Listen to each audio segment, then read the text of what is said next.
ngasi aikoina phangjariba mifam asi Muslim Girls Hosteller Welfare Union hariba union asigi maikai dagini karigino haya kanda ngasi October gi tang 8 lisingani kun manga lepa poko numit asida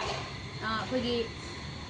Manipur gi oina lairiba Muslim minority Muslim nupi masa singi haiba tare Muslim nupi masa singi damak Manipurisda amakhaktang leiba hostel asida lairiba mahairoi kya punsillaga ngasi aikoina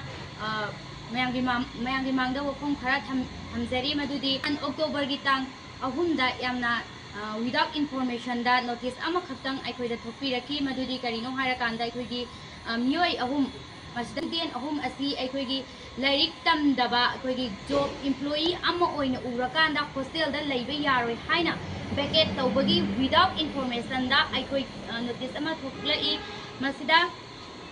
masigi mamangda aikoi student ama oibagi document khudingmak aikoi na hana submit tawjakiba laikre masigi matungda student sing amata without information da notice asi thoklakpani maspuchda khundariba lam kayadagi laktuna hostel asida laiduna masa masagi mahi tamjaba asita natana family dagi depend tawdana ba amade isa gi course pujana ba tanjana ba khona bada masa na ngamjaba we kaya da khona zaduna lairiba isama bet tamjari hojikmak aduga ai isagi personality promote kidamakta kaya ama tamjari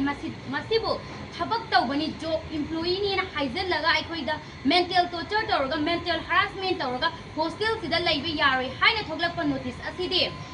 aikoina pamjada chaliba hotna jariba asi khangbi bagi mahutta appreciate tawibagi mahutta aikoibu hena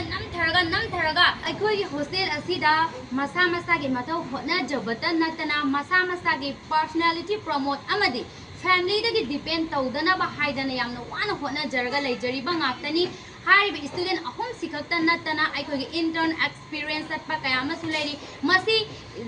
types of learning makhal amaneba masibu thabuk tawbani haina ubirakanda aikoigi students singida mental torture tawbase masi yamna ya joining de hariba muslim gi represent tawraga sumana media ge lamda thokjarakliba nupi macha ama ani asibu mayam sangdana support tawraga achogu fida ama kannaba lainabu hotna bibagi mahutta nakoi thabuk tawrabani haidana blame tawsilaga ihai ising tamduna hotna riba aikoigi intention putingmak thude aga tanthokadabani haina thopa notice asi aikoigi Muslim Girls Hosteller Welfare Union dagi yabas ngamoi student right matpagi damakta logi thongda phawba aikoina thengnarakani masigi mangoina na haizaning libadi aikoigi work makhada chalairiba hostel asibu chalairiba staff singi asoiba adadagi makoigi amut pakaya asi aikoina mangoina ne expose tawrtinagi mamangda higher authority work board na athupa matamda mi engsal sen biduna gari laibage haibadu amuktang thizin biyo haina